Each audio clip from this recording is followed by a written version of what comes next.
अस्सलाम वालेकुम, नमस्कार, सत श्री अकाल एंड गुड इवनिंग। मैं हूं आरज़ू काज़मी और आप हमेशा की तरह से देख रहे हैं पॉइंट ऑफ व्यू। आज ही हमारे साथ हैं संजय दीक्षित जी। सब सर को जानते हैं, उनके यूट्यूब चैनल पे भी देखा करते हैं और मुझे बड़ी मैं बड़ी अपसेट होती हूँ जब मैं देखती हूँ सर के जो है ना वो इवेंट्स हो रहे हैं और ऑनलाइन नहीं हो रहे हैं। वहां सब लोग बैठे हैं और हम ही उसमें नहीं जा पा रहे। बहुत शुक्रिया सर कि आज आ पाए, thank you so much. Thank you for calling me. जी जी तो हाँ सर आज बिल्कुल। हम कुछ करें सर, हम भी जाके आ सके, ऐसी क्या बात नहीं है। आपका आइए इतना आप बड़ा इवेंट होता है और आप उसमें हम देख के आप रह यही जाते हैं। इतना बड़ा इवेंट हो रहा है, ग्लोबल इवेंट हो रहा है, महाकुंभ हो रहा है, आपके जिले में हो रहा है, आती क्यों नहीं आप? हाँ सर, बिल्कुल। आज हम महाकुंभ की कड़ा बात कड़ा करेंगे। धाम से मुश्किल से 50 किलोमीटर है वो।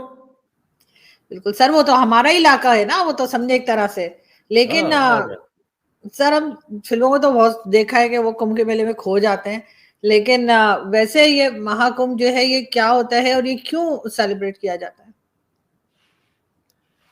अब क्यों सेलिब्रेट किया जाता है उसके लिए तो आपको सनातन पद्धति की ओर जाना पड़ेगा, क्योंकि एक सनातन पद्धति ये मानती है कि भाई ये जो पूरा जीवन है वो एक उत्सव है, लाइफ इज अ सेलिब्रेशन। जैसे इस्लाम में मानते हैं ना कि लाइफ इज एन एग्जामिनेशन। अब एग्जामिनेशन आप ठीक से देते नहीं है, उसके बाद फिर सारा गड़बड़ होता है।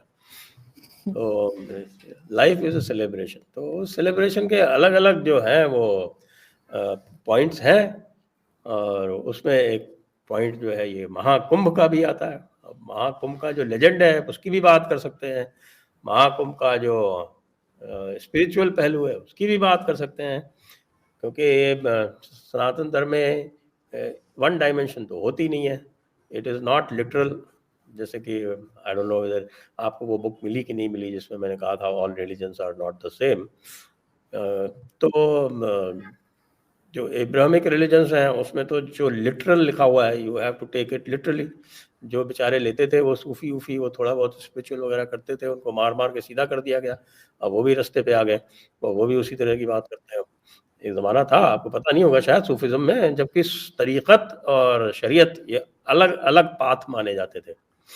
लेकिन वो आपके 1000 सेंचुरी सीई के आसपास में जब वहाँ पे आपका बगदाद में और दमिश्क में जब हंगामे हुए, तो उनकी स्पिरिचुअलिटी उनको मार मार के बाहर निकाल दी गई कि आ जाओ रास्ते पे, और जो लिखा है शरीयत में उसी के हिसाब से चलो। तो फिर सबने कॉल भर लिया गया, नहीं साहब हम तरीक़त शरीयत के नीचे है हुजूर। लेकिन सनातन धर्म में ऐसा नहीं है। यहाँ पर किसी भी इवेंट के 3 डायमेंशंस होते हैं। तो उन 3 डायमेंशनों में एक स्पिरिचुअल डायमेंशन है, एक जो ग्रॉस या लिटरल डायमेंशन जिसको बोलते हैं, और एक जिसको हम डिवाइन डायमेंशंस बोलते हैं, जिसमें डिवाइन में आपके ये सब लेजेंड्स आ जाते हैं, जिसको लोग कहते हैं कि साहब ये मिथ है, लेकिन उसका एक स्पिरिचुअल पहलू होता है। वो सारी चीज़ें जो है ये इस पे है। तो इसका जो लेजेंड है वो तो ये है कि साहब के एक बड़ा पुराना लेजेंड आता है सनातन धर्म में, दैट इज कॉल्ड दी देवासुर संग्राम।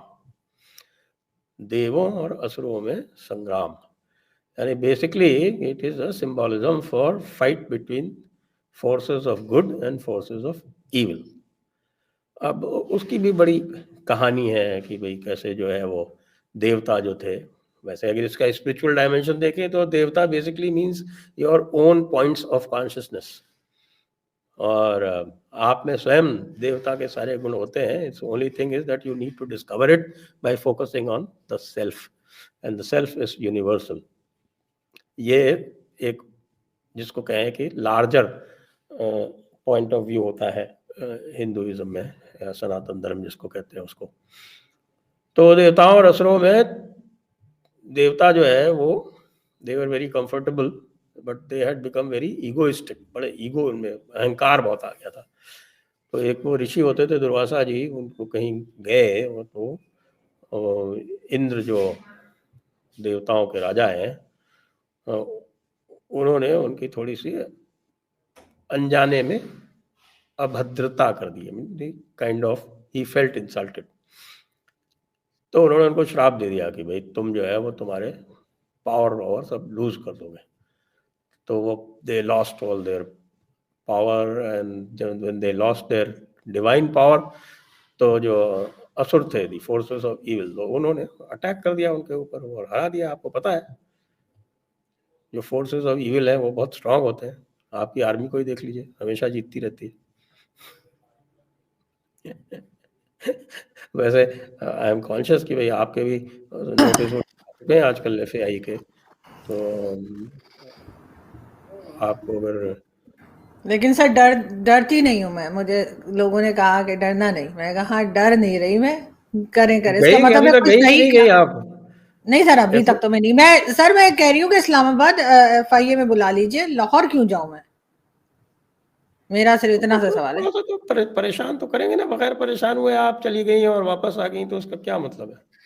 नहीं, इस्लामाबाद में जितने जर्नलिस्ट जिनके ऊपर इन्होंने किए थे, केस किया था या जिनको बुलाया गया था, इस्लामाबाद गए थे सब। मुझे किस लिए लाहौर बुलाया जा रहा है? खैर बहरहाल, फिर सर हाँ, तो फिर जो है वो देवता हार गए और देवताओं के साथ में जो लोगों को ह्रास हो गया। और जो लक्ष्मी जी थी, भगवान विष्णु की जो धर्मपत्नी है, वो भी, उनकी भी जो आभा है वो कम हो गई। तो फिर देवताओं ने जाके प्रार्थना की विष्णु जी से कि साहब कुछ करिए, ये क्या करें, तुम लोगों का तो अहंकार ही नहीं समाप्त होता। तो कहा नहीं नहीं आप कुछ करिए, कुछ ठीक है। तो फिर जो है वो कहते हैं कि अच्छा तुम जाओ और असुरों को चैलेंज करो समुद्र मंथन के लिए।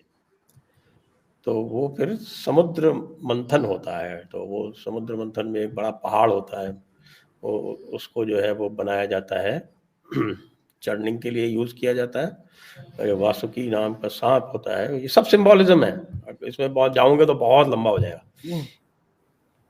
वो जो है वो उसको यूज करके और फिर वो समुद्र को चढ़ किया जाता है। नाउ अगर इसका लार्जर मीनिंग देखें तो जो समुद्र है, it is the basically talking about the cosmic ocean, not talking about the literal ocean, क्योंकि ओशन तो आपके धरती में ही कंटेंड है।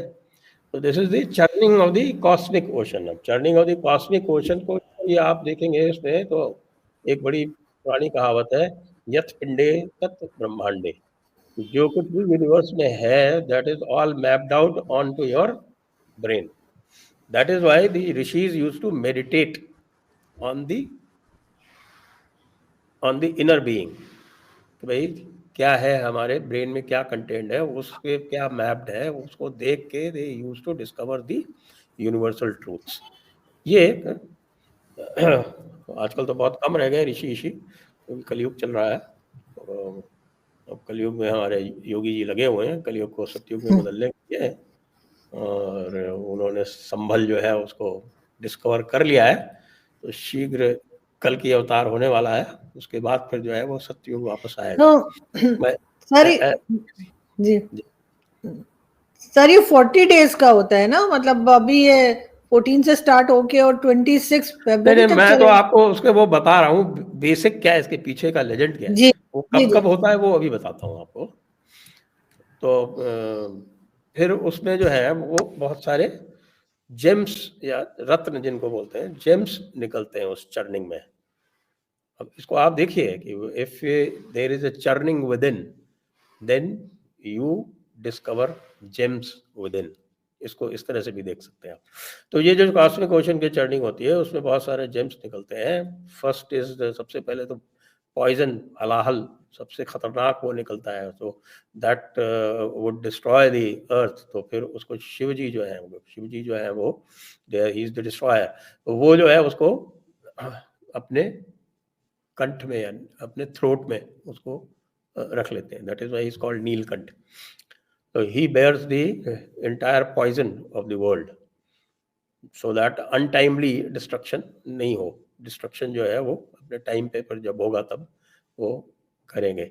अब उसके पीछे वो एक वो नटराज वाला जो सिंबॉलिज्म है, that is also very interesting. कभी उसमें टाइम मिलेगा तो उसकी बात करेंगे। तो फिर लास्ट रत्न जो है वो अमृत निकलता है। और ये अमृत के लिए ही सारा ये झगड़ा चल रहा था कि भाई जो भी अमृत पी लेगा वो अमर हो जाएगा, इमॉर्टल हो जाएगा। तो जब अमृत निकलता है तो आपस में दोनों में झगड़ा होता है कि भाई अमृत किसको मिले।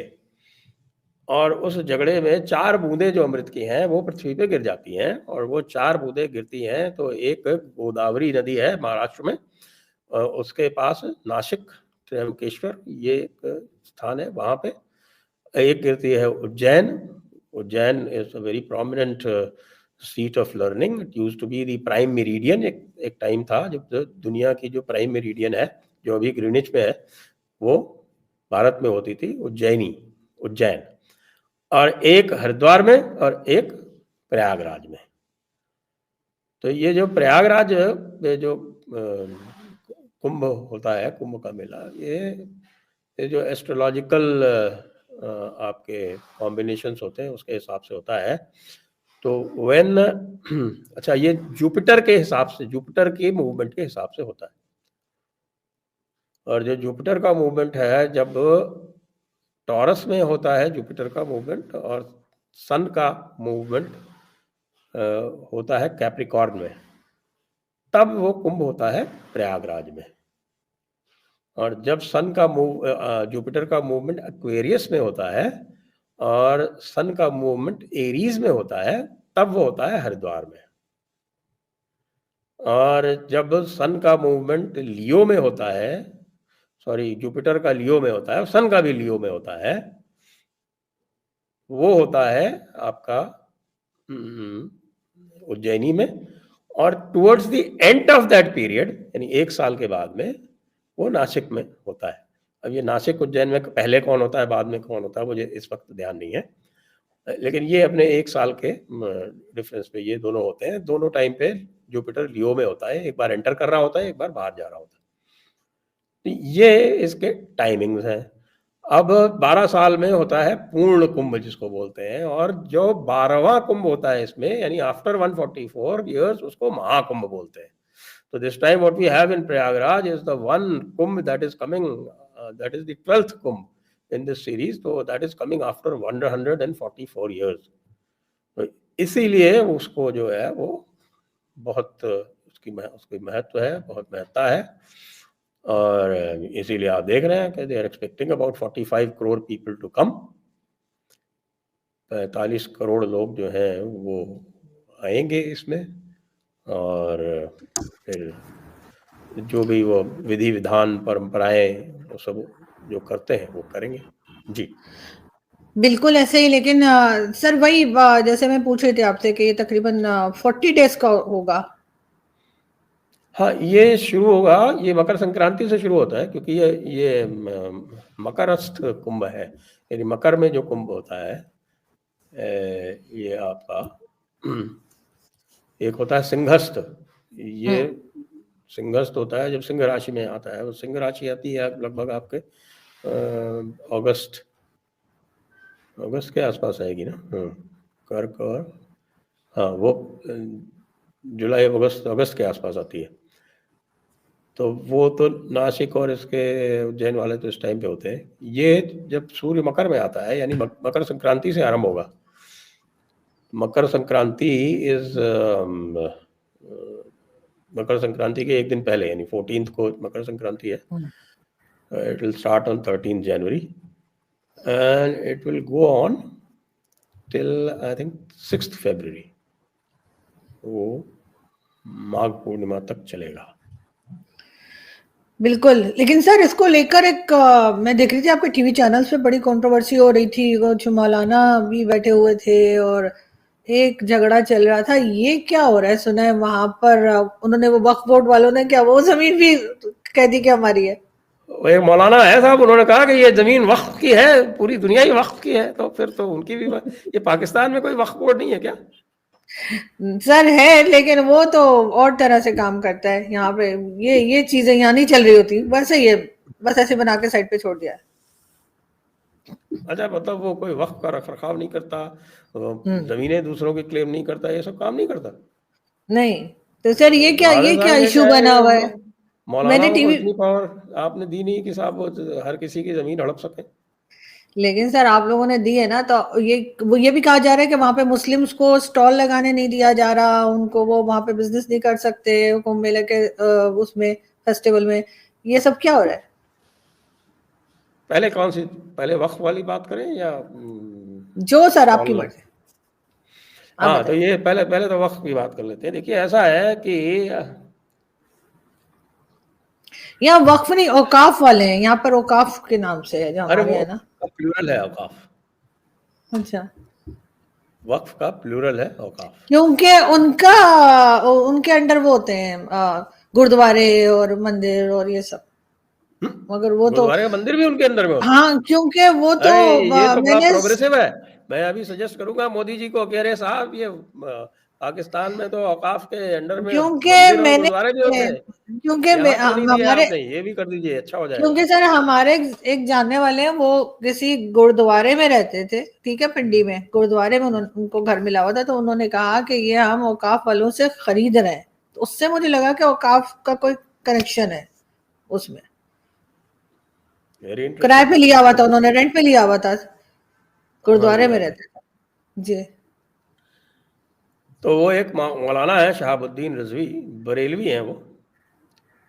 अब उन्होंने क्लेम कर डाला कि साहब कि मेरे को एक सरताज मियाँ का फ़ोन आया था, वो सरताज मियाँ ने बताया मुझको कि साहब कि यहाँ की जो ये ज़मीन है, इसमें से 54 बीघा ज़मीन जो है वो वक्फ बोर्ड की है, और ये वक्फ बोर्ड की ज़मीन पर हमने जो है वो बड़े आप लोगों के साथ में रियायत करके और इस पे आपको सारा काम करने दिया है, वरना आपका ये कुंभ ना हो पाता, और उसके बाद भी आप जो है वो मुसलमानों को यहाँ ठेला और ये सब नहीं लगाने दे रहे। तो इसलिए जो है मैं आपका वक्फ जो है वो कैंसिल करा दूंगा, ये सॉरी महाकुंभ कैंसिल करा दूंगा। मैं कहूँगा वक्फ बोर्ड से कि अपनी ज़मीन ले ले। तो ये मौलाना साहब ने ये, मज़े की बात ये है कि वक्फ बोर्ड ने ऐसा कोई क्लेम नहीं किया, मौलाना ने क्लेम कर दिया। फिर मौलाना से लोगों ने पूछा कि भाई ये तो बताओ कि इसके कागजात कहाँ है, जो तुम क्लेम कर रहे हो इसका कोई कागज़ तो होगा, कुछ बताओ। तो मौलाना ने कहा कि नहीं मेरे पास कोई कागज़ नहीं है, देखिए मेरे पास कोई कागजात नहीं है, लेकिन मुझको सरताज मियाँ ने बताया। तो भाई वो सरताज मियाँ का कुछ फ़ोन नंबर दो, सरताज मियाँ का कुछ बता दो। तो लोगों ने सरताज मियाँ को भी ढूंढना कोशिश की, तो सरताज मियाँ भी नहीं मिले। तो ना सरताज मियाँ मिले ना कागजात मिले, लेकिन मौलवी साहब कह रहे हैं कि 54 बीघा ज़मीन है और सारा वक्त सारा जो कुंभ है उसी के ऊपर होता है। और वैसे मैं आपको बता दूं कि जो टोटल लैंड जो है वो इसके लिए ली गई है, जो जिसपे वो होता है, वो 16,000 बीघे है। कितनी? 16,000। तो वो 16,000 बीघे जमीन में वो कह रहे हैं वो 54 बीघे हमारी है साहब, और उसके कागजात नहीं बता रहे। 16 में से 54 कैसे हो सकते? 16 में से 54? 16,000। अच्छा, 16,000 में से 54, ओके। 16,000 में से 54। ठीक। तो ये पॉइंट नंबर ये हो गया, मतलब जैसे कि वो हमारे योगी जी कहते हैं ना कि ये लैंड माफिया बन गया है। तो सही बात तो यही है कि यहाँ भारत में जो इन्होंने एक कानून बनाया 1995 में, उसमें इनको इतने इनॉर्मस स्वीपिंग पावर दे दिए कि they can claim anybody's land, and after that that fellow has no right, he has to go and reclaim that land. Even government can not do it. Government को भी अगर किसी की ज़मीन चाहिए होती है तो उसको बाकायदा नोटिस जाएगा, प्रोसीडिंग्स होंगी, लीगल प्रोसीडिंग्स होंगी, उसके बाद वो लैंड अक्वायर होगी, अक्वायर भी करनी होगी गवर्नमेंट, तो पूरा प्रोसीजर है। लेकिन अब वक्त को अनलिमिटेड है। क्यों साहब? हमने पूछा कई लोगों से, तो मौलाना ने कहा ऐसे ही हुजूर आपको पता नहीं है, ये पूरी ज़मीन जो है ये कायनात ही अल्लाह की है और ये अल्लाह के बंदों की है। आप लोगों का काफिरों का यहाँ क्या हुकूक है? चलिए यहाँ से निकलिए, ये हिंदुस्तान भी हमारा है, ये पाकिस्तान भी हमारा है, ये अरब भी हमारा है, चीनो अरब हमारा, सारा जहां हमारा। तो ये तो साहब बात हो गई वक्फ की, क्योंकि जैसे वो कहते हैं ना हमास वाले, ये पूरी जमीन वक्फ है। एक आपकी थियोलॉजी में लिखा हुआ है, आप जो है, आपको मैंने कई बार रेफरेंस दिए, आप उसको देखती तो है नहीं। आज जरूर देखिएगा जाके वापस कि वो ये कहते हैं कि साहब कि जहाँ भी कहीं इस्लामी रूल रहा है वो पूरी ज़मीन जो है वो दारुल खिलाफा है और उस पर केवल और केवल मुसलमानों का हक है, और अगर उनको हक नहीं मिलता है तो उनको ये हक है कि वो जिहाद करें।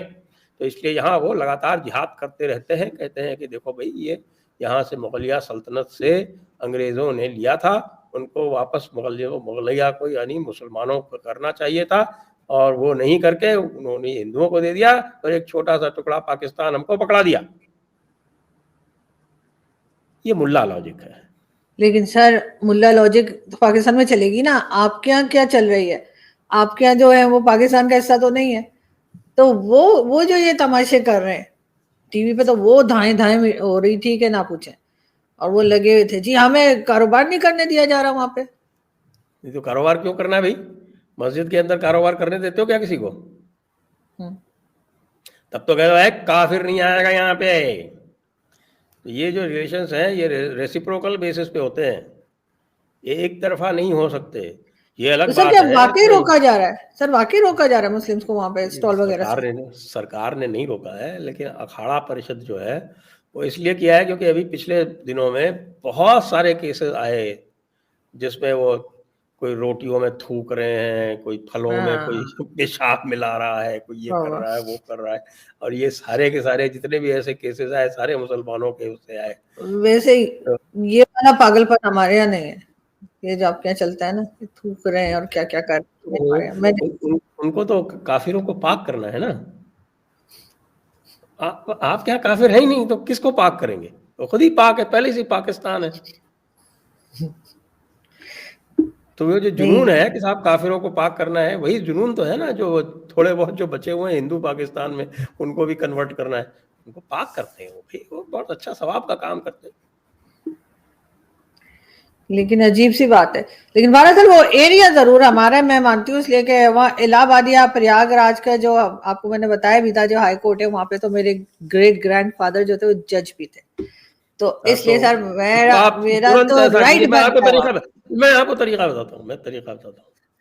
वैसे तो एक बात आपको बताऊंगा, इलाहाबाद हाई कोर्ट में भी एक उस पे भी वक्फ ने अपना दावा कर दिया था। ये किस्सा नहीं पता होगा आपको? नहीं, ये कब हुआ?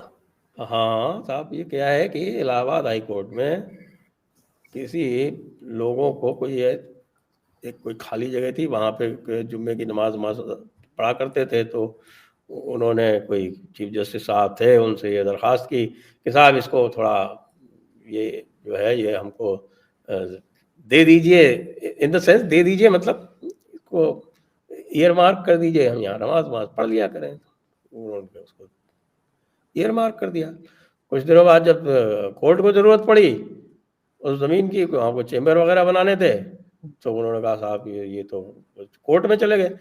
कोर्ट में उनके खिलाफ फैसला हो गया तो उसको उन्होंने वक्फ को दे दिया कि साहब हमने तो इसको वक्फ कर दिया। अरे भैया तुम्हारी ज़मीन नहीं, तुमने वक्फ कर दिया? तो हम तो किसी भी ज़मीन में वक्फ कर देते हैं, क्योंकि भाई कुरान पाक में आपके जो है ना, कौन सी सूरत है, 7वीं सूरा, और उसकी 128वीं आयत है, वो कहती है कि सारी ज़मीन अल्लाह की है और अल्लाह के बंदों की है, बाकी किसी का क्या लेना देना। तो इसलिए साहब हम तो यहाँ पे नमाज पढ़ते थे, हमने इसको वक्फ कर दिया। और उसको हाई कोर्ट को छुड़ाने में आगे कोई 15-16 साल लग गए, हाई कोर्ट को खुद को। ये सूरत अल अराफ, क्यों सर, वही तारीख पे तारीख वो चल रहा था क्या? आपको मैं मशवरा दूंगा कि आप मुझको अपना कुरान का ट्यूटर मुकम्मल कर लें। सर मैं ऐसे ही ठीक सारी जमीन तो खुदा की ही की है, और वह अपने बंदों में जिसकी चाहे वो उसका वारिस व मालिक बनाए, और खात्मा बिल खैर तो सब परहेजगार ही का है। अरे भाई आपके मौलाना तो टीवी पे बहुत लड़ते हैं। अरे मैं साहब एक पूरा देख मौलाना भी नहीं को जो साजिद रशीदी है ना आपके खास, उनको एक बार हमारी कौन है ये, क्या नाम है इनका, अंबर जैदी साहिबा, इन्होंने मेरे से आमना सामना करा दिया। अब वो जैसा वो करते हैं आप जानती हैं उनको, तो मैंने उनकी जो है वो पायजामा उतार लिया और उनको प्रूव कर दिया कि आप मुनाफिक हैं। तो वो तो भाग लिए वहाँ से कि नहीं, मेरी गाड़ी बाहर खड़ी है, मैं जा रहा हूँ, मुझको तो जाना है किसी चैनल पे, छोड़ के भाग गए। बताइए। तो इसलिए मैं कह रहा हूँ कि साहब मैं साजिद रशीदी से ज़्यादा जानता हूँ। तो सर वो बिल्कुल आप जानते हैं और इसीलिए उनको भागना भी पड़ गया। कहते हैं मौलाना संजय दीक्षित भी बोलते हैं कई लोग। नहीं नहीं सर, आपकी नॉलेज है, आपकी स्टडी है, इससे तो कोई इनकार नहीं कर सकता। इसे तो बिल्कुल आपको, इसीलिए हर क्वेश्चन का आपके पास रिप्लाई होता है और पूरी तरह से पढ़कर होता है, इस बात को तो सब मानते हैं, चाहे वो पाकिस्तान में बैठे लोग हो चाहे वो हिंदुस्तान में, उससे वो तो आपको चैलेंज नहीं हो सकता। अमर चीमा नहीं मानता। अच्छा पता नहीं आपका सामना हुआ है क्या चीमा साहब से? मैं 2-3 बार गया उनके पास। अच्छा वो तो बहस करना शुरू कर देते हैं। मैंने पूछा कि यार तुमने मुझको बुलाया एज अ गेस्ट, तो मुझको बोलने तो दो। खैर उनकी अपनी मर्जी है, लेकिन मेरा नहीं ख्याल कि कोई वो आपसे कोई इनकार कर सकता है। बहुत शुक्रिया सर कि आपने आज ज्वाइन किया, हमेशा की तरह बहुत अच्छा लगा, बहुत जल्द फिर मिलेंगे। Thank you, thank you, thank you, thank you. Thank you sir, thank you.